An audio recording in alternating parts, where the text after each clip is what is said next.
파비안과 그의 가족은 원래 지내던 스톡홀름에서 6개월 전 겪은 사건의 트라우마로 인해 이사를 하고 있는 중이다. 그의 고향 헬싱보리로. 기차가 멀어지면서 그 기억도 흐려지는 것 같았다. 그리고 그는 가족 모두와 약속했다. 헬싱보리에서 일을 시작하기 전까지의 휴가를 가족과 함께 보내기로. 그리고 그 또한 이 휴가를 즐기고 싶었다.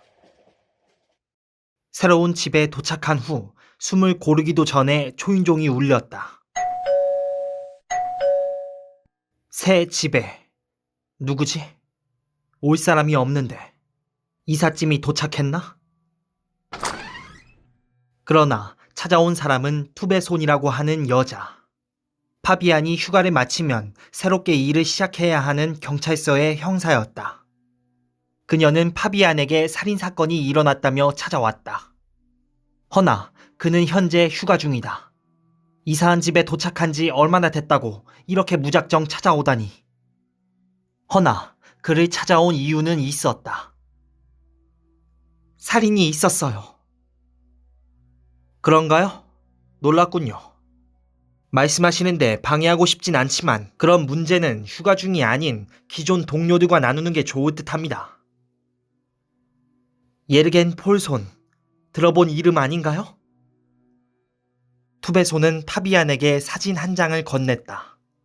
그 사진은 파비안의 어린 시절 학급 앨범 단체 사진이었고 사건 현장에 이 사진이 있었다고 했다. 피해자는 예르겐 폴손. 사진에서 그의 얼굴이 지워져 있었다. 그는 가족에게 말하고 투베손과 살인사건 현장으로 이동한다. 그곳은 자신이 나온 학교, 프레드 리크스달 학교였다. 시신은 처참했다. 학교 목공소에 두 팔이 잘린 채 피로 범벅이 된 시체가 있었다. 투베손은 파비안에게 어린 시절 예르겐이란 사람은 어떤 사람이었는지 물었고 그는 과거를 생각했다. 분명 예르겐은 가까이 지내고 싶지 않은 불량배였다. 그는 저 잘려나간 두 팔로 아이들을 괴롭히는 인간이었다. 그래서 혹시 저 팔이 잘려나간 것일까? 현장을 확인한 후 투베손은 혹시라도 예르겐에 대해 떠오르는 게 있으면 알려달라고 했고 파비안은 다시 집으로 돌아왔다. 아니, 이사를 오자마자 왜 이런 사건을 나에게 알리는 건지 파비안은 뭔가 답답했다. 파비안은 일단 이삿짐을 정리했다. 이삿짐을 정리하다 사건 현장에 있었다던 사진과 같은 단체 사진을 보게 된다. 물론 그 사진엔 예르겐도 있었고 예르겐과 단짝이었던 글렌, 파비안이 좋아했던 리나, 그 밖에 촌스러운 아이들이 가득했다. 사진을 본 뒤 파비안은 결국 가족들에게 말한 뒤 경찰서로 향한다. 새로 일하게 될 경찰서의 출입은 까다로웠다. 새로운 경찰서에 등록되어 있지 않았던 파비안은 입구에서부터 막히게 되었다. 그때 어느 한 여자가 그를 알아본 듯했다. 그녀의 이름은 릴리아. 투베손 형사와 같은 팀에 있는 형사였다. 그녀의 도움으로 그는 사건 조사 중이던 곳에 들어가게 되었다. 몰란데르, 릴리아, 클리판, 그리고 투베손. 그들은 예르겐 사건을 조사하고 있었다. 예르겐이 이동한 곳을 생각해서 그가 지나친 통행소에 연락하여 당시 찍힌 사진이 있는지 확인을 해보자고 했다. 사건 조사 중에 예르겐의 아내가 자신의 동창이자 좋아했던 리나라는 사실을 알게 되고 그녀에게 어떤 단서를 얻을 수 있지 않을까 하는 생각으로 그녀를 찾아간다. 오랜만에 만난 리나. 파비안은 어린 시절 좋아했던 그녀를 보게 되어 뭔가 기분이 묘했다. 허나 그런 감정은 잠시 비워두고 이 사건에 대해 뭔가 확인을 해야 했다. 힘들어하는 리나를 더 고통스럽게 하지 않도록 조심스럽게 질문을 하려 했다. 그러나 그녀는 많은 것을 알지 못했다. 하지만 그날 예르겐은 맥주를 사러 이동했다는 것과 혼자서 이동했을 것이다 라는 말을 했다. 그리고 어린 시절 예르겐의 단짝, 글렌과 친분을 이어갔다는 이야기도 듣게 된다. 예르겐이 팔을 잘 썼다면 글렌은 발을 잘 쓰는 아이였다. 파비안의 질문이 괴로웠는지 리나는 이제 그만하고 돌아가 달라고 했고, 그때 투베손에게 전화가 왔다. 통행소에서 사진을 보내왔는데 와서 같이 확인해 해보자고 했다. 예르겐은 분명히 통행소를 지났다. 사진을 확인해 보니 갈 때는 혼자였으나 돌아올 땐 통행소에 찍힌 사진에는 옆에 누군가가 있는 듯한 모습이 포착되었다. 분명 이자다. 이자가 범인일 거야. 라고 파비안은 생각했다. 파비안은 통행소에 연락하여 예르겐이 통행소에서 계산했던 카드 번호를 확인할 수 있는지 물었는데, 통행소 직원이 정보를 함부로 알려줄 수 없지만 다음에 자신을 만나준다면 이번만 몰래 해주겠다고 한다. 이상한 사람이다. 아무튼 그렇게 카드 번호를 확인했고 이 카드를 이제 어디에 사용했는지 알아내야 했다. 그때 떠오르는 한 사람, 니바 에켄히엘름. 그녀는 국가정보국에서 일하고 있으며 과거 파비안과 사랑했던 사이이다. 전화를 걸기 부담되었으나 어떻게든 상황을 알고 싶었던 파비안은 그녀에게 전화해 카드 사용 내역을 물어본다. 이런 식으로 전화를 건 파비안이 그녀는 이해가 안 되었지만 그래도 그녀는 정보를 알려준다. 예르겐은 돌아오는 길에 한 번 결제한 내역이 있었다. 바로 주유소. 렐링의 OK 주유소에서 세웠었다. 파비안의 생각이 맞다면 범인은 그때 예르겐의 차량에 탔을 것이다. 파비안은 서둘러 그 주유소로 향했다. 글렌은 예르겐의 소식을 듣게 되었다. 어린 시절 예르겐과 단짝으로 지내면서 어느 한 애만 괴롭혔었다. 시간이 흐른 최근에도 그 애를 찾아가 죽을 때까지 괴롭혔다. 그런데 잠시 자리를 비운 사이 그 애가 사라졌다. 그 후 왠지 모를 두려움에 휩싸였다. 그런데 예르겐이 죽은 것이다. 예르겐의 주 무기였던 양팔이 잘린 채로. 글렌은 왠지 모를 두려움에 누군가가 몰래 집안에 들어올 수 없도록 철조망을 치며 방어태세를 갖추었다. 그 누구의 침입도 허용하지 않겠다는 의지를 보이며. 그런데 갑자기 들려오는 초인종 소리. 누구지? 파비안은 이동 중에 과거를 떠올렸다. 예르겐과 글렌은 처음에는 여러 애들을 괴롭혔다가 점차 한 아이를 집중적으로 괴롭혔었다. 그의 이름은 클라에스 멜비크. 예르겐이 자신의 모교에서 살해당했다는 것과 두 팔이 잘린 점을 생각해 볼 때 이 사건은 멜비크, 그가 저지른 범행일 것이다 라고 파비안은 생각하기 시작했다. 그 생각을 하다 보니 주유소에 도착했다. 파비안은 주위를 둘러보았는데 차량은 5대가 보였다. 차량이 방치되어 있었던 시간을 생각해서 가장 유력해 보이는 용의자의 차량을 찾아냈다. 파비안은 주유소 직원 메테로이세 리스고르에게 차량이 언제부터 있었는지, 혹 누가 타고 있었는지 기억하는가를 물어보았으나 그녀는 아무것도 몰랐다. 파비안은 릴리아에게 전화해서 차량 조회를 부탁했고 몇 분 뒤 연락이 왔다. 그러나 파비안이 생각했던 답변이 아니었다. 그 차량의 주인은 루네 슈메켈. 아니, 멜비크의 차가 아니라고? 일단 파비안은 당장 어떠한 것도 할 수 없는 것 같아 돌아가기로 했다. 또다시 통행소를 지나려고 하는데 전화로 카드 번호를 알려주었던 그 여자를 만나게 된다. 그 여자가 의심이 가는 차량 이야기를 했고 파비안은 자기가 본 차가 바로 그 차라고 생각하고 다시 주유소로 돌아간다. 파비안은 투베손에게 전화했고 릴리아에게 말했던 차량을 조사해 볼 수 없는지 물었다. 투베손은 개인적으로 활동하는 것을 원치 않는다고 파비안에게 분명히 말했었는데 지금 개인적으로 행동하고 있는 파비안이 투베손은 못마땅한 것 같았다. 투베소는 그 차량은 현재 스웨덴이 아닌 덴마크에 있기에 덴마크 쪽에서 허락이 떨어지지 않는 이상 어떠한 조치를 취할 수 없다고 말했다. 그리고 루네 슈메켈이라는 인물에 대해서도 당장 확인해 볼 수 없다고 했다. 하지만 덴마크 쪽에 연락을 해서 협조 요청을 해보겠다고 했다. 허나 시간이 지체되면 안 될 것 같다고 생각한 파비아는 또다시 혼자 행동한다. 용의자가 차량을 타고 도망칠 가능성을 막기 위해 차량 바퀴에 너클을 빼고 메모를 붙여 놓았다. 이 차는 사유재산입니다. 직접 연락해 주시기 바랍니다. 파비아는 다시 경찰서로 찾아갔다. 모두 모여 있었고 그들은 예르겐의 어릴 적 동창들을 이야기하고 있었다. 파비아는 예르겐이 어릴 적 엄청난 불량배였고 글렌과 함께 초반에는 몇몇 애들을 괴롭히다가 멜비크라는 애를 심하게 괴롭혔다고 말했다. 그리고 지난밤 오케이 주유소에 다녀온 것을 말했다. 주의를 줬지만 또다시 개인 행동을 하는 파비안이 투베소는 거슬렸다. 또다시 파비안을 개인적으로 불러서 주의를 줬고 파비안은 개인 행동에 주의하겠다고 대답했다.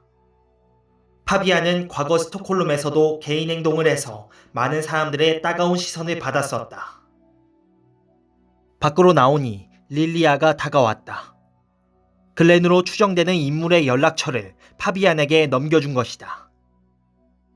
그는 글렌에게 전화를 걸었다. 전화를 걸던 도중 몰란데르가 파비안을 찾아왔다. 저녁에 자신의 집에서 동료들끼리 모여 식사를 하자고 전화로 온 것이었고 파비안은 가족들에게 물어본다고 대답했다. 도대체 왜 이런 초대를 하는 건지 파비안은 속으로 생각했다. 그렇게 몰란데르가 나간 뒤 다시 글렌에게 전화를 걸었고 신호가 6번 울린 뒤 전화 속에서 어느 소리가 들렸다. 알람 소리에 일어난 그는 옷을 갈아입고 밖으로 나가 일상을 보내고 있었다. 그는 오늘 자신의 차량을 찾으러 갈 생각이다. 주유소에 두고 온 푸조 차량. 그런데 왜 이렇게 길에 사람이 없는 걸까? 뭔가 이상했다. 알고 보니 지금 월드컵으로 인해 사람들의 시선은 그곳을 향해 있는 것 같았다. 잘된 일이다. 오늘이야말로 차량을 되찾으러 가기에 적합한 날이라고 생각했다. 주유소에 도착했을 때 차는 그 자리 그대로 있었다. 그런데 가까이 다가가니 차가 살짝 기울어져 있었고 의문의 메시지가 있었다. 파비아는 릴리아를 만났다. 릴리아는 루네 슈메켈의 정보를 건네주었다. 슈메켈은 독신이며 외과 의사였다. 그는 전립선암 수술 권위자 가운데 한 명인 뛰어난 의사였는데 한 번의 사고로 인해 12개월 동안 수술 금지령을 받았다. 환자 방광 속에 플라스틱 수술용 클립을 넣어버린 것이다. 그리고 1년 뒤 다시 수술을 진행했는데 탈장이나 충수염 수술만 진행했다고 한다. 허나 그 기록은 1994년 이후부터의 기록이었다. 그 이전의 기록은 거의 없다시피 했다. 릴리아는 슈메켈의 94년 이전의 기록을 의심스러워했다. 슈메켈의 사진을 본 파비아는 처음 보는 인물이라고 생각했다. 아니, 처음 보는 사람인데.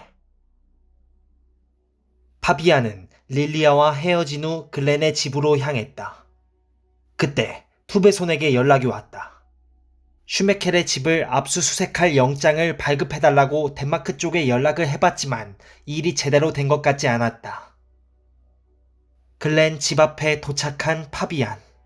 초인종을 눌러도 아무런 반응이 없었다. 그래서 다시 한번 글렌에게 전화를 걸었다. 그러나 지난번과 같이 음성사서함 소리만 들려왔다. 정말 집에 없는 건가? 파비아는 집을 둘러보았다.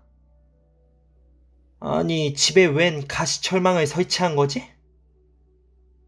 글렌 또한 파비안과 같은 생각을 하고 있는 것 같았다.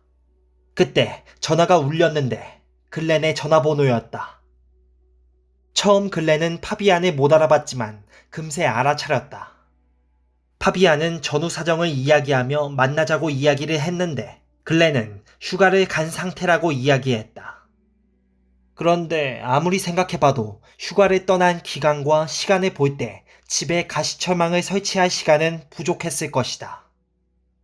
예르겐이 죽었다는 소식을 들었을 때 너 또한 불안하지 않았느냐? 라는 파비안의 질문에 글렌은 자신이 왜 불안해해야 하는 거냐고 말했고 파비안은 그러면 왜 집에 이런 가시철망을 설치했느냐고 다시 물어보니 그 질문에 글렌은 아무 말도 하지 않았다. 그때 파비안은 생각했다. 지금 이 사람은 글렌이 아니다. 다시 경찰서로 돌아온 파비안. 오늘 일을 이야기하며 사건에 대한 대화를 나누려 했으나 경찰서에는 아무도 없는 것 같았다. 사건으로 인해 몰란데르가 말한 저녁 식사는 취소되었을 거라고 생각했었다. 그때 몰란데르에게 전화가 왔다. 왜 오지 않느냐고 말을 했고 모두들 그곳에 있다고 했다. 파비안은 마치 다른 세상에 온 느낌이었다. 파비안과 그의 가족은 몰란데르의 집으로 갔다. 모두들 저녁 식사 준비를 하고 있었다. 한참 우울해 있던 소냐도 이곳에 오니 조금은 기분이 나아진 듯 했다. 정말 다행이었다. 파비안은 투베손에게 글렌 집에 다녀온 상황을 이야기했다. 우선 휴가를 갔다던 글렌의 말을 확인하기 위해 항공사 측에 확인을 해봐야겠다고 했고 글렌의 집을 수색하기 위해 요청을 해야겠다고 했다. 그런데 파비안은 이 상황이 이해가 안 됐다. 사건의 단서들이 나오고 있는 상황에 파티라니. 그때 릴리아가 다가왔다. 릴리아는 클라에스 멜비크의 이야기를 꺼냈다. 멜비크 또한 슈메켈과 같은 의사였다. 허나 멜비크는 일반 가정의로 있었고 슈메켈과는 수준이 달랐다고 한다. 그리고 93년에 멜비크가 어느 병원으로 실려왔었다며 사진을 보여주었다. 엄청나게 구타당한 모습. 이건 죽이려고 했다고 볼 수밖에 없었다. 허나 기록은 거기까지였다. 그 후에 멜비크의 기록은 찾을 수가 없었다. 죽었을 수도 있고 어디론가 떠나버린 것일 수도 있고. 대화를 마치고 파티는 계속되었다. 요 근래 침울해 보였던 소냐가 웃고 있는 걸 보니 조금은 기분이 나아진 것 같았다. 바로 그때 OK 주유소에서 일하는 메테에게서 연락이 왔다. 그 남자가 지금 왔어요. 그 말을 한 뒤 갑자기 전화는 끊어졌다. 전화가 한 통 왔다. 하지만 그는 이 시간을 즐겨야만 했다. 바로 이 시간을 방해받고 싶지 않았다. 그는 모든 것을 잊어버리고 이 상황에 집중했다. 그녀는 떠나버렸다. 그는 그녀를 잊지 못하고 있다. 이제 자신에게 있어 더한 행복은 없을 것이다 라고 생각하며 하루하루를 보내고 있었다. 그런 그에게 스웨덴에서 전화 한 통이 왔다. 전화를 끊자마자 이 순간만을 기다렸다는 듯이 그는 차를 몰고 어디론가 향했다. 스웨덴어를 자세히는 알아들을 수는 없었지만 그녀가 스웨덴 헬싱보리 경찰서 투베손이라는 말은 알아들을 수 있었다. 그녀는 덴마크 수사반장 킴 슬레이스 네레에게 연락했지만 받지 않아 이렇게 연락하게 되었다고 했고 현재 스웨덴에서 수사 중인 사건이 있는데 OK 주유소라는 곳에 용의자의 것으로 보이는 차량에 차주가 온 것 같다고 주유소 직원에게 연락을 받았다고 했다. 뭔가 한 건 해낼 수 있을 것 같다는 생각에 모르테는 바로 주유소로 향한다. 모르테는 그 주유소 여직원을 알고 있다. 야간 근무 때 종종 그 주유소를 찾은 적이 있었다. 그런데 왜 덴마크 경찰이 아닌 스웨덴 경찰 쪽에 연락을 한 것일까? 주유소에 도착한 모르텐이 보기에 그곳은 고요하고 평범했다. 그런데 어느 한 남자가 푸조 차량 옆에서 차량 바퀴를 수리하는 것처럼 보였다. 일단 저 남자가 수리하는데 어느 정도 시간이 걸릴 것 같다고 판단하고 모르텐은 메테를 찾기 시작했다. 허나 그녀는 보이지 않았다. 모르테는 푸조 차량에 있는 저 남자가 메테를 어떻게 했을 것이다 라고 생각이 들었고 그에게 총을 들고 다가가 말을 걸었다. 허나 그는 아무 대답도 하지 않았고 자기 일에만 집중했다. 모르테는 차량을 들여다봤지만 메테는 보이지 않았고 다시 그 남자에게 말을 거는 순간 빠른 속도로 바닥에 쓰러지고 말았다. 순식간에 벌어진 일이었다. 그리고 그 남자는 다른 차를 타고 어디론가 쏜살같이 달아났다. 갈비뼈가 부서지고 모든 감각이 없어지려 했지만 강한 정신력으로 그를 쫓기 시작했다.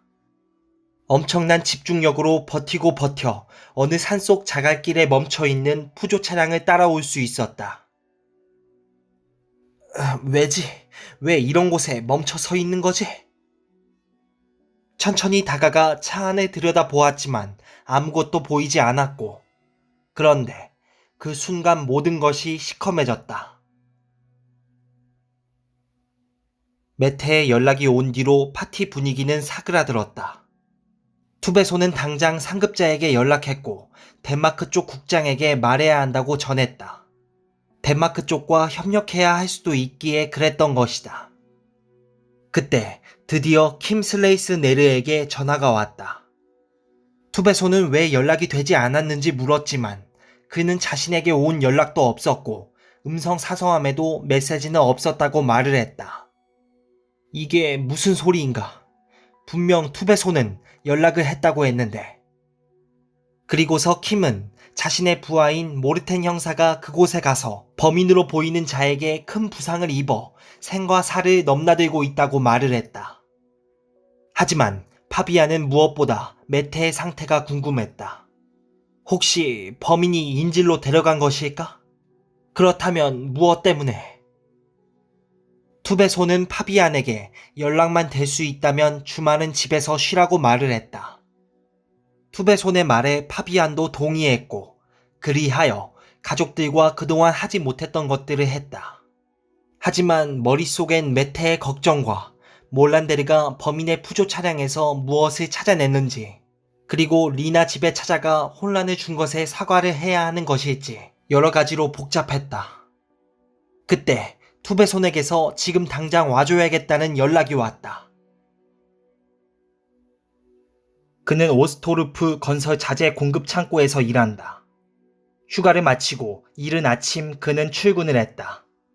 원래대로라면 창고 문을 열었을 때 경고음이 울리는데 오늘은 경고음이 울리지 않았다. 경보기를 켜는 것을 깜빡했던 것인지 아니면 누군가 먼저 온 것일까? 그는 창문을 보았다. 닫혀 있었지만 걸쇠가 제대로 걸려있지 않았다. 뭔가 이상하다고 생각이 들었다.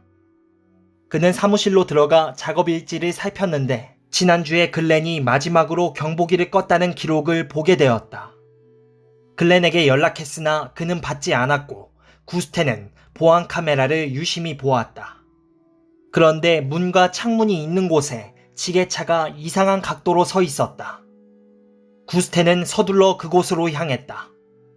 그런데 바닥에 쥐들이 자신과 같은 방향으로 향하는 것 같았다. 아니, 이놈의 쥐들이 뭐야 이거? 화면에 보이던 곳에 와보니 말로 표현할 수 없는 상황이 펼쳐져 있었다. 지게차는 쓰러져 있었고 앞바퀴가 공중에 들려있고 쇠스랑은 바닥에 닿아 있었다. 구스텐의 귀를 거슬리게 하는 소리. 소리를 따라가 보니 글렌 겉으로 보이는 부츠와 많은 쥐들이 무언가를 파먹고 있었다. 파비안이 도착했을 땐 이미 폴리스 라인이 쳐져 있었고 몰란데르가 조사 중에 있었다. 몰란데르는 좋은 것을 발견했다며 맥도날드 봉지를 보여주었다. 이것은 범인이 햄버거를 먹고 남긴 쓰레기라고 말을 했다. 중요한 점은 그가 먹은 것이 일주일에 하루만 판매하는 것이었다는 점. 그런데 사건 현장에서 크게 소리치고 있는 인물이 있었다. 그는 에이나르 그레이데, 유명한 병리학자 중 한 명이라고 한다. 시체로 옮겨가기 전에 자신도 확인해야겠다며 온 것이다. 그레이데는 파비안과 인사를 나누었고 파비안을 시체가 있는 곳으로 데리고 갔다. 정강이가 지게차 때문에 잘려 있었고 쥐들이 파먹어서 누구인지 알아볼 수 없을 정도였다. 그레이데가 말하기를 글렌은 이곳에서 죽기 전에 먼저 뒤통수를 가격당했다고 말했다. 그리고서 이 창고로 끌려온 것이고 쥐들만 아니었다면 그나마 목숨은 붙어 있었을 거라고 했다. 어떻게 쥐들을 모여들게 해서 글렌을 죽게 한 것일까? 그때 투베손에게 연락이 왔다. 그 주유소 점원 찾았어요. 왜 이랬냐고? 파베한테 물어봐. 파비안은 당황해했고 어리둥절하기만 했다. 분명 범인에게 없던 계획일 것이다. 자신 때문에 무고한 사람이 희생된 것이라 생각이 들었다. 덴마크 경찰이 푸조 트렁크에서 찾았어요. 이 종이는요? 피해자 입에 물려 있었어요. 덴마크 경찰은 스웨덴 경찰에게 책임을 묻고 있었다. 하지만 파비안은 그것은 오로지 자신의 책임이라고 말했다. 허나 투베소는 자기 팀의 일이라고 대답했다. 파비안은 할 말이 없었다. 투베손이 이제 사건에서 손을 떼라고 말할 것임을 예상했다. 그러나 투베손은 파비안이 필요하다며 계속 함께 수사를 해달라고 했고 다시 팀원들이 모여있는 곳으로 함께 갔다. 일단 푸조 차량 관련해서는 덴마크 쪽에서 쉽사리 넘겨주지 않을 것 같다고 했다. 덴마크 여자가 살해당했고 사건을 조사하러 간 덴마크 경찰이 혼수 상태이니 이것을 빌미로 삼아 차량을 넘겨주지 않으려고 할 것 같다고 했다. 그리고 맥도날드 매장 조사는 클리판에게 맡겼다. 마지막으로 릴리아와 파비안에게 투베손이 서류철을 하나 건넸다. 그건 슈메켈의 자택 수색영장. 투베손이 간신히 이 수색영장을 받아왔다. 자물쇠는 매우 단단했다. 평범한 자물쇠가 아닌 강력한 보안용 자물쇠였다. 열쇠 수리공을 불러 힘들게 문을 열었다. 파비안과 릴리아는 들어가서 이곳저곳을 살피기 시작했다. 먼지가 조금 쌓인 것 말고는 깨끗하게 정돈되어 있었다. 슈메켈의 책장을 살펴본 파비안은 왠지 이 사람은 자존감이 낮고 어쩌면 폭력의 희생자일 수도 있겠다는 생각이 들었다. 그리고 갑자기 한 가지 생각이 떠올랐다. 방을 쭉 둘러보니 슈메켈의 10대 시절을 떠오르게 하는 물건이 하나도 없음을 깨달았다. 마치 어린 시절이 존재하지 않은 것처럼 지워져 있었다. 파비안은 서랍도 뒤져보았다. 세 번째 서랍에 들어있는 자동차 열쇠. 푸조 열쇠 같았다. 그때 갑자기 한 가지 생각이 떠오른 파비안은 열쇠를 주머니에 넣었다. 두냐 호우고르는 덴마크 형사이다. 이렇게 되기 전에 그 스웨덴 경찰은 왜 연락을 주지 않았던 것인지 두냐는 이해가 안 되었다. 메테의 목 양쪽에 작은 멍이 들어있음을 확인했다. 질식한 것이 분명하다. 시신을 확인한 두냐는 밖으로 이동했다. 그녀는 모르텐을 만나 물어보고 싶은 게 많았다. 하지만 모르텐은 현재 수술대 위에서 의식을 회복하지 못하고 있었다. 과학수사팀에서 전화가 왔고 두냐는 푸조 차량 관련해서 진행 상태를 물었다. 허나 차키가 없어 2주 동안은 제대로 된 조사를 할 수 없다고 했고 그럴 바에 스웨덴에 넘기는 편이 낫지 않느냐고 했다. 하지만 킴 슬레이스네르, 그 사람 때문에 그렇게 할 수 없다고 했다. 그저 답답하기만 한 상황. 두냐는 경찰서에 도착하면 스웨덴 경찰에게 연락해야겠다고 결정을 내렸다. 거기에도 분명 자신과 같은 상황에 처한 누군가가 있을 거라고 생각하면서. 집을 조사하고 있었지만 릴리아와 파비안은 슈메켈이라는 사람이 도대체 어떤 사람인지 감이 오지 않았다. 릴리아가 파비안에게 이런 것을 찾았다며 보여주었다. 수면 일기. 자기가 꾼 꿈을 적은 것이었다. 수면 일기의 내용은 남들이 보기에도 정신이 건강한 사람처럼 보이지는 않았다. 그리고 다락방으로 올라갈 수 있는 계단을 찾아내서 함께 올라가 보았다. 다락방에 불을 켜자 파비아는 처음에 가졌던 슈메켈에 관한 생각이 완전히 틀렸음을 인정해야 했다. 그곳은 깔끔하게 정돈되어 있는 작업실로 보였다. 분명 소질이 있어 보이는 그림이었지만 파비아는 불쾌했다. 그림은 모두 엄청나게 구타를 당한 신체 일부를 묘사하고 있었다. 파비아는 생각했다.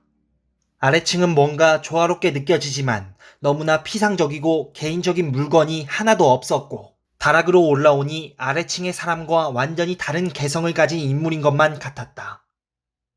두 사람은 다시 다락을 둘러보았다. 그때 찾은 금속 상자 하나. 상자를 열어보니 50장 정도 되는 사진이 들어있었다.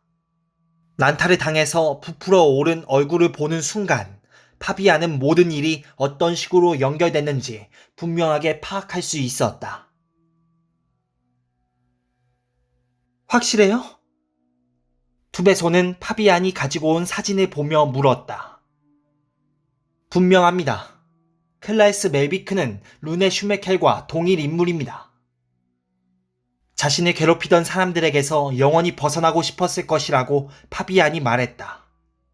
93년에 심하게 부상을 당한 멜비크는 36번이나 수술을 한 뒤에 살아났고 그 기록에 성형수술 기록이 포함되어 있지 않은 것 같다고 하였다. 신분을 바꿔 복수 계획을 짰다라. 투베소는 더 이상 위험에 처할 동창이 없는지 물었다. 파비아는 학급 사진을 보며 생각했다. 멜비크를 외면하긴 했지만 그를 직접적으로 괴롭힌 적은 없었다. 더 이상 관계 있는 사람은 없는 것 같다고 말했고 투베소는 기자회견을 열어야겠다고 했다. 그때 전화가 울렸다. 전화를 한 사람은 두냐 호우고르. 두냐는 이번 사건에 관해 이야기하고 싶어 그 누구도 아닌 파비안에게 직접 연락을 걸었던 것이다. 투베손이 했던 말이 생각났다. 개인적인 행동 금지. 파비안은 생각해보겠다고 하고 연락을 끊었다.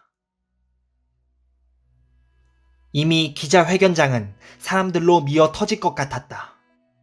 투베손이 웅성거리는 목소리들을 뚫고 큰 소리로 이야기를 시작했다.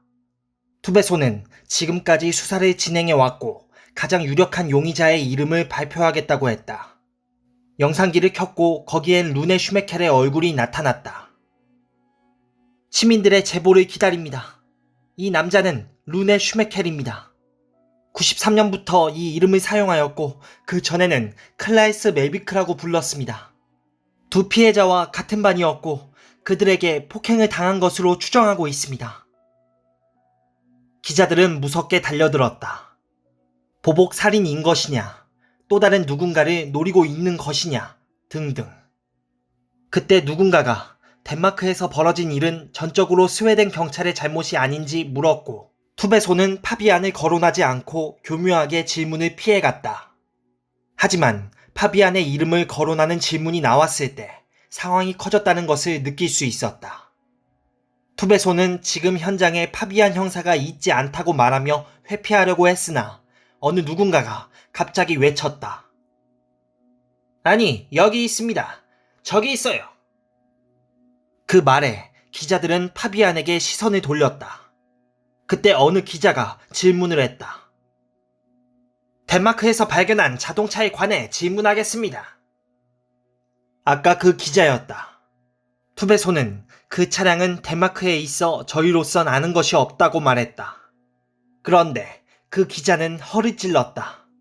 메테가 이 사건의 피해자가 된 것이 파비안이 메테에게 부탁한 것이 있고 그것으로 인해 무고한 피해자가 발생한 것이며 그 행동을 투베손이 승낙한 것이냐 라는 질문을 했다. 그러면서 파비안이 차량에 남겼던 쪽지를 들어 올렸다. 기자들은 더욱더 소란스러워졌다. 투베손은 일단 이 상황을 진정시키기 위해 사건 수사 중에 일어난 모든 책임은 자신에게 있다고 말하며 결코 범인을 용서하지 않을 것이라고 말했다. 그때 또다시 아까 그 기자가 파고들었다. 범인이 메테를 죽인 이유는 파비안 형사 때문이다 라는 쪽지를 남겼다고 들었는데요. 피냄새를 맡은 기자들은 미친 듯이 투베손에게 질문을 퍼부었다. 투베소는 더 이상 질문을 받지 않겠다고 말하며 자리를 빠져나갔고, 파비아는 그 기자가 있는 곳으로 갔지만 역시나 그 기자도 빠르게 사라지고 없었다. 두냐 호우고르는 땀이 범벅이 되도록 서둘렀다. 왜냐하면 모르탄이 어느 정도는 안정된 상태가 되었다는 소식을 들었고 그와 잠시나마 이야기를 나눌 수 있는 기회가 생겼기 때문이다. 담당 의사가 3분의 시간을 주었고 그 이상은 안 된다고 단호하게 말했다. 두냐는 자신이 무엇을 알아내야 하는지 알았고 그 정보를 얻는 데는 30초도 걸리지 않을 것임을 분명히 알았다. 두냐는 시간을 끌고 싶지 않았다. 바로 루네 슈메케의 사진을 보여주며 이 사람이 당신을 공격했는지 물었다. 허나 그의 대답은 아닙니다. 모르텐의 대답은 놀라웠다. 확실한가요? 좀 더 자세히 살펴봐 주세요. 이 사람은 아니에요. 모든 게 다르다고요. 엉뚱한 사람을 짚은 거예요. 신문사 홈페이지에는 온통 루네 슈메케의 사진이었다. 파비아는 카페 안쪽에서 느긋하게 시간을 보내고 있었다. 투베손의 방으로 찾아갔지만 그녀는 없었고 파비아는 그저 투베손의 의견을 기다려야만 했다. 만약에 사건에서 손을 떼면 그는 다시 가족과 함께 휴가를 보내야겠다는 생각을 했다. 그리고 루네 슈메켈의 이야기뿐만 아니라 파비안의 이야기를 담은 기사들도 엄청 많았다. 피해자의 아내를 사랑하다. 어느 기사의 헤드라인이 파비안에게 날아들었다. 소설을 쓰는 기자들. 그런데 내가 리나를 좋아하는 감정을 누군가에게 말한 적이 있었나? 리나에게도 표현을 하지 않았는데 현재 이 상황은 파비안을 말려 죽일 것 같은 기사로 끝이 나고 있다. 일단 파비안은 집으로 돌아갔다. 그때 릴리아에게서 전화가 왔다. 또다시 살인이 일어난 것이다. 그는 모니카 크루센스 시에르나, 어릴 적 우리들의 담임 선생님이었다. 가사 도우미가 발견했을 땐 큰 흔적이 없었고 안락 의자에 가만히 앉아 있어서 죽은 줄도 몰랐다고 했다. 사인은 심장마비. 그리고 무릎 위에 알고도 눈 감아 버린 교사라는 기사가 있었다. 파비안을 너무 과소평가했던 것 같다. 글렌을 처리하느라 파비안이 푸조차를 찾아낼 시간을 주고 만 것이다. 현재까지는 그에게 유리하게 진행이 되고 있다. 기자 행세를 하여 파비안에게 기자들의 시선을 집중시킨 것 또한 훌륭했다. 그리고 지금은 파비안의 집 근처에 차를 세우고 파비안의 집을 지켜보며 다음 계획을 꾸미고 있었다. 파비안은 피곤했지만 잠들지 못할 것 같았다. 죽은 메테의 블로그를 보았기 때문이다. 블로그에는 메테의 장례식 일정이 있었다. 그는 장례식에 참석할 생각이었다. 그게 최소한의 도리라 생각했다. 그런데 그 시간에 누군가 초인종을 눌렀다. 이 시간에 올 사람이 없는데. 그리고 또 한 번 초인종이 울렸고 파비아는 현관 자물쇠를 풀고 문을 열었다. 무슨 일이 벌어졌는지를 이해하기까지 그는 기사를 여러 번 반복해서 읽어야 했다. 모니카 크루센스 시에르나가 죽다니. 그 교사는 그의 영광스러운 승리를 보여주는 마지막 퍼즐이었던 것이다. 모든 계획을 새로 짜야 할 수도 있었다. 원래는 자신이 세운 계획 이외에는 아무것도 하려 하지 않았다. 허나 지금 여러 번 틀어지게 되었다.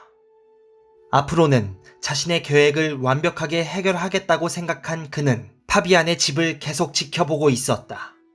그리고 그때 생각을 했다. 그래, 마지막 퍼즐은 파비안이 맡게 될 거야. 리나와 파비안은 나란히 소파에 앉았다. 침묵이 흘렀다. 리나는 기사 때문에 그를 찾아온 것이다. 그녀는 자신의 마음을 이야기했다. 자신이 왜 예르겐과 함께하게 됐는지. 그리고 리나도 파비안에게 마음이 있었다고 했다.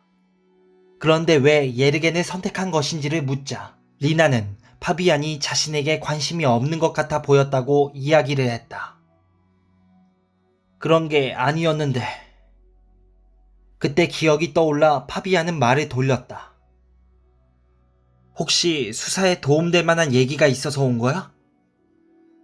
리나는 머뭇거리다가 황동으로 만든 열쇠를 내려놓으며 입을 뗐다. 글렌 집에 있는 금고 열쇠야. 금고라고? 글렌은 열쇠를 예르겐에게 맡겼던 것이다. 그리고 예르겐은 멀리 갈 때를 대비해 리나에게 맡겼던 것이다. 그 열쇠를 파비안에게 넘겨주고 리나는 돌아갔다. 투베손과 파비안은 함께 숲을 걸었다. 말을 아끼고 아끼던 투베손이 입을 열었다. 길게 말을 늘어놓았지만 결론은 파비안이 이 사건에서 손을 떼야 할 것 같다는 말이었다. 파비안도 이해했다. 지금 상황이 이상하게 돌아가고 있었으니까.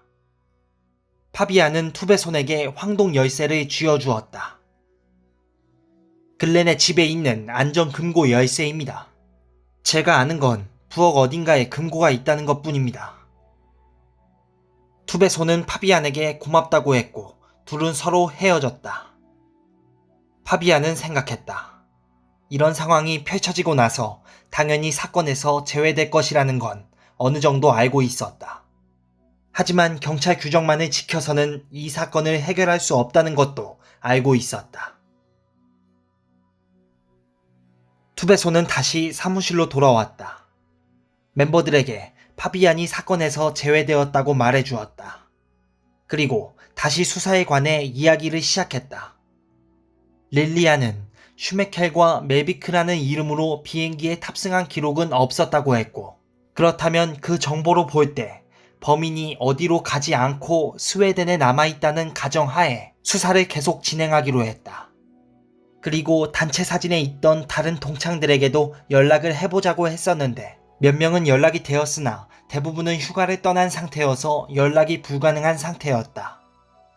그리고 투베손은 파비안에게서 받은 열쇠를 꺼내며 글렌의 집 부엌에 금고가 있었는지를 물었지만 글렌의 집을 살펴본 몰란데르와 릴리아는 그런 금고를 본 적이 없다고 했고 투베손은 그래도 다시 한번 조사해달라고 했다.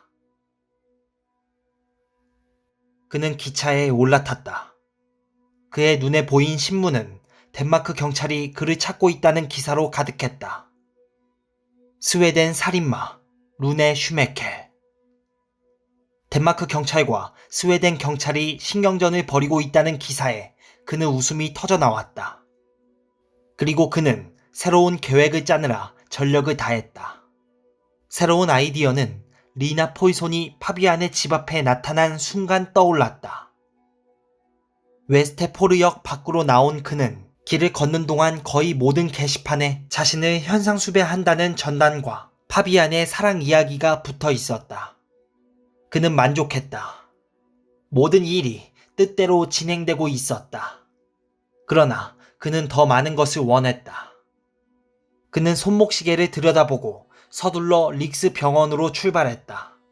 무고한 생명을 거두러 갈 시간이었다. 몰란데르와 릴리아는 글렌의 집에 다시 왔다. 몰란데르는 다시 한번 생각을 해보았다. 우선 글렌이 문을 열었을 때 범인이 마취제로 쓰러뜨렸는데 그때 쓰러지면서 무쇠로 만들어진 신발장 모서리에 부딪히며 정신을 잃었고 글렌을 그대로 집 안으로 끌고 가 뒤로 나갔다고 생각했다. 하지만 어디에도 핏자국 흔적이 없는 것이 릴리아는 이상하다고 생각했다. 몰란데르는 다른 곳에는 먼지가 쌓여 있지만 신발장 모서리와 복도가 깨끗이 닦여 있는 걸 보면서 범인은 글렌이 쓰러지며 신발장에 부딪힐 거라는 걸 전혀 예상하지 못했고 자신의 계획에 극도로 집착하는 녀석인지라 그 상황을 자신의 계획에서 지우려다 보니 핏자국을 닦아낸 것 같다고 이야기를 했다. 바로 마대걸레를 사용한 것처럼 보였다. 심지어 빨아서 짜기까지 한 것 같았다. 일단 투베손이 말한 부엌을 가봤다. 부엌은 정말 난장판이었다. 릴리아는 웅크리고 손전등으로 찬장 안을 비췄다. 그런데 작은 문이 보였다. 분명 열쇠 구멍도 보였다. 릴리안은 열쇠를 넣고 돌렸는데 문이 열렸다. 그 안에는 검은색 네모 상자가 들어있었고 그들은 그 상자를 열어보았다. 집에서 만든 DVD가 가득 들어있었는데 태국 97년 드렁크칙 01년이라는 라벨이 붙어 있었다. 그때 몰란데르가 "어이, 이것 좀 봐" 하며 미엘레 방문 93년이라고 적힌 DVD를 들어 올렸다. 파비아는 아들 테오도르와 영화를 보고 이제 막 나왔다. 사춘기에 빠진 것 같은 테오도르는 역시나 딱딱했다. 영화는 어땠어? 좋았어. 파비안과 테오도르는 식당과 창가 쪽에 있는 식탁에 앉았다. 새로운 도시에 온 기분이 어떤지 파비안은 물었지만 간단한 단답형 대답만 들었을 뿐이다. 왠지 두 사람의 관계는 관에 들어가 못이 박혀버린 듯 활기도 없고 살아날 가능성도 없는 것처럼 보였다. 지금 이 상황은 소냐의 압력에 굴복하여 펼쳐진 상황이다. 아들과 재밌는 시간을 보내라는 소냐의 계획이었지만 처참하게 실패하고 있었다. 테오도르에게 말하는 족족 실패하고 말았다. 파비아는 자신이 아버지로서 실패했음을 느끼며 집으로 돌아가는 긴 여행을 준비했다. 생각보다 모르텐이 있는 곳을 쉽게 찾을 수 있었다. 어느 기자가 병원 직원에게 모르텐이 있는 곳을 묻는 소리를 들었기 때문이다. 그는 그 기자를 따라 기자 대기실로 들어갔고 기회를 노리고 있었다. 모르텐에게 접근하기 위해 알아야 할 모든 정보를 알아냈다.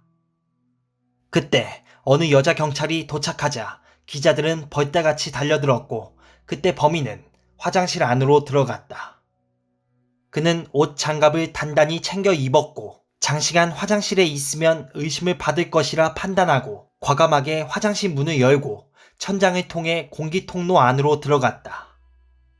그는 최대한 소리에 집중해서 이동을 했다. 통로가 여러 갈래로 갈라지자 누군가의 소리가 들리기를 기다릴 수밖에 없었다. 온 몸이 흠뻑 젖어 있었다. 그때 아까 본 여자 경찰관이 병실 앞에 서는 소리가 들렸다.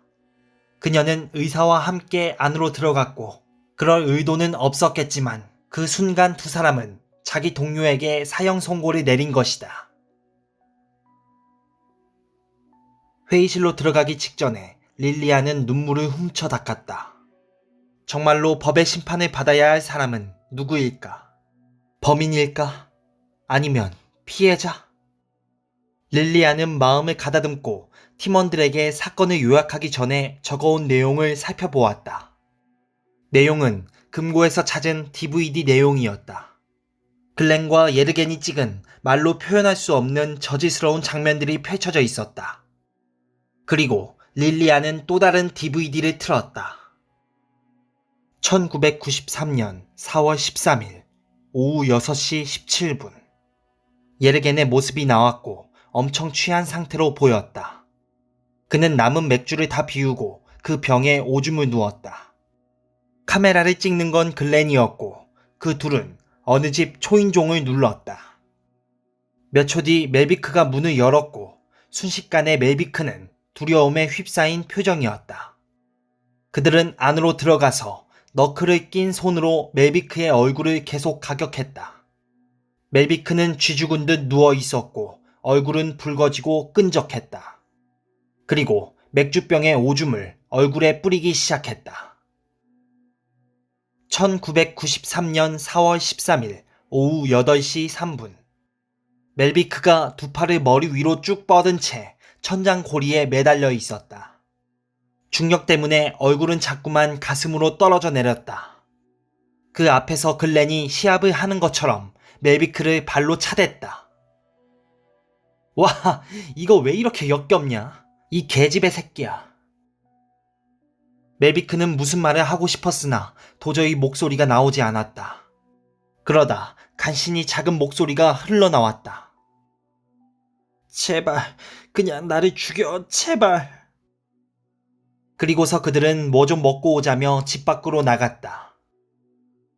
1993년 4월 13일 오후 10시 28분. 멜비크는 거실 바닥에 전화기를 들고 죽은 듯이 누워 있었다. 그때 카메라에서 들리는 소리. 어떻게 여기까지 왔지? 알게 뭐냐? 어차피 전화선도 끊고 나갔는데. 예르게는 전화기를 움켜잡고 머리를 때리고 또 때렸다. 그리고서 다시 멜비크를 끌고 방으로 들어갔다. 영상을 본 투베손과 형사들은 아무 말도 하지 못했다. 그리고 투베손은 다음 회의 시간을 정하지도 않은 채 그대로 회의실에서 나갔다. 그는 심한 통증을 느끼며 눈을 떴다. 앞에서 의사들이 자신의 몸 상태를 두고 이야기하는 것 같았다. 자신이 심한 부상을 입고 릭스 병원에 있다는 것 정도는 알고 있었다. 사건이 있던 그날 밤의 기억도 단편적으로만 생각날 뿐이었다. 오늘은 한 여자가 찾아왔다. 분명 경찰임이 틀림없다. 그 여자가 보여준 사진의 남자는 그가 본 남자가 아니었다. 허나 그녀가 가고 난 뒤 갑자기 확신이 서지 않았다. 왜 그런 걸까? 혹시 이 기억들이 실제로는 일어나지 않은 게 아닐까? 꿈이 아니었을까? 그때 천장에서 타일 하나가 움직이면서 구멍이 하나 생기는 게 보였다. 밧줄이 내려오더니 검은 옷을 입은 남자가 내려와 그의 옆으로 왔다. 그가 기억하는 한 정말로 오랜만에 모든 의심이 눈 녹듯 사라졌다. 남자의 얼굴을 볼 필요도 없었다. 그때 그 남자임에 틀림없었다. 그 후 마지막으로 기억이 나는 건 기계가 내뱉는 엄청난 경고음이었다. 파비아는 렐링의 교회에 도착했다. 많은 사람들이 울음을 터뜨렸고 파비아는 지켜볼 수밖에 없었다. 메테의 장례식이 끝났고 멀리서 한 여인이 그를 쳐다보고 있었다. 상기된 얼굴의 그녀는 메테의 어머니였고 파비아는 그녀에게 꼭 범인을 잡아내겠다고 말했으나 그녀는 악을 쓰며 소리만 질러댔다. 쫓겨나다시피 그 방을 나와야만 했던 파비아는 손이 떨려 차 시동조차 걸기 힘들었다. 그때 생각했다. 더는 무고한 사람이 희생되기 전에 살인범을 잡는 데 도움이 돼야 할 것이라고. 결국 이 사건을 해결할 수 있는 건 자신뿐이라고 생각하며 코펜하겐으로 향했다. 모르텐의 죽음으로 모든 것이 엉망이 되어버렸다. 병원은 아수라장이었다. 자살인가? 타살인가? 지금까지의 상황을 짐작할 그 어떤 단서도 찾지 못했다. 질식사래. 동료 경찰이 말했다. 혈액에서 독성 물질이 다량 검출되었다고 했다. 그것도 덴마크 전체 인구 절반을 죽일 수 있는 양이. 확실히 이 독성 물질은 가슴 근육이 마비되어 질식할 수 있다. 혼란스러웠던 두냐는 밖으로 나와 자기 방으로 걸어가는데 한 번도 보지 못한 남자가 의자에 앉아 있었다. 처음 보는 남자였지만 그녀는 누구인지 알 수 있었다.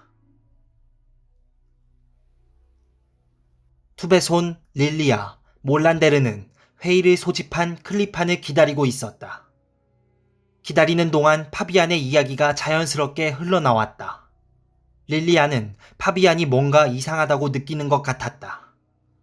투베손은 지금 수사만으로도 혼란스럽다며 릴리아의 입을 막았다. 그때 클리판이 들어왔고 어느 맥도날드 매장에서 범인에게 햄버거를 판 것 같다는 여자를 찾았다고 했다. 그리고 그 여자의 말대로 묘사한 몽타주를 보여주며 이 사람을 찾아야 한다고 말을 했다. 하지만 평소 몽타주를 그려주던 셰엘레의 솜씨와는 다르게 그 어떤 특성도 드러나지 않은 몽타주였다. 이런 경험은 처음이었다. 분명 멜비크, 슈메켈의 얼굴은 아니었다. 그럼 또 다른 인물? 그들은 지금 마치 유령을 쫓는 듯한 느낌이 들었다. 천장 위는 살펴봤습니까? 두냐는 고개를 내저었다. 왜 그 생각을 하지 못했을까? 파비아는 마치 이 수사의 권한이 전적으로 자신에게 있는 것처럼 행동했다. 그는 두냐가 수사를 돕는다면 자신도 도울 생각이 있다고 했다. 일단 두냐와 파비아는 근처 카페로 이동했다. 두냐는 지금껏 킴 슬레이스네르가 스웨덴으로부터 아무 연락을 못 받았다는 것으로 알고 있었다. 허나 파비아는 스웨덴 쪽에서는 연락을 했고 킴이 연락을 받지 않았다고 했다. 두냐는 당황스러웠다. 킴이 거짓말을 했다는 건가? 파비아는 투베손의 연락처를 보여주며 투베손의 전화를 연결한 통신원한테 알아보라고 얘기했다. 두냐는 모르텐에게 사진을 보여줬으나 범인이 아니라고 말을 했던 걸 파비안에게 알려주었다. 하지만 파비안은 모르텐의 상태로 인해 제대로 알아보지 못했을 수도 있다고 말했다. 그렇다면 아직 끝난 게 아니라는 거네요. 그 사람 살해 목록에는 몇 사람이 더 있다는 것이겠네요. 그리고 한 가지를 부탁했다. 범인의 차량을 단 몇 분만이라도 살펴볼 수 있도록 해달라고 했다. 두냐는 결국 파비안과 푸조 차량이 있는 경찰서 지하 4층으로 내려갔다. 그곳엔 어느 노인이 지키고 있었다. 두냐는 파비안이 중요한 증인이 될 수 있는 사람이라고 소개했고 노인은 두 사람을 유심히 살피더니 차가 있는 창고 문을 열어주었다. 파비안은 바로 비닐장갑을 끼고 푸조에 들어가 살피기 시작했다. 그런데 차량을 조사한 흔적은 어디에도 찾을 수 없었다. 이상하다고 느꼈지만 시간이 그리 많지 않았던 파비안은 서둘러 차를 뒤졌다. 차량 점검 기록이나 다른 점들을 볼 때 슈메켈은 적어도 파비안보다는 꼼꼼한 사람이었다. 파비안은 찾았던 열쇠로 조심스럽게 시동을 걸고 GPS 화면을 확인했다. 모르텐이 쓰러져 있던 지점이 찍혀 있었다. 그러나 파비안은 그게 중요한 게 아니었다. 내비게이션에서 즐겨가는 목적지를 검색했고 6월 21일 푸조는 이름 없는 거리에 섰었다. 그곳은 헬싱보리에서 한참을 벗어난 어딘지 특정할 수 없는 길 한가운데 멈춰섰다. 바로 그 좌표를 적었고 파비안은 자신이 찾아야 할 것을 찾았다고 생각했다.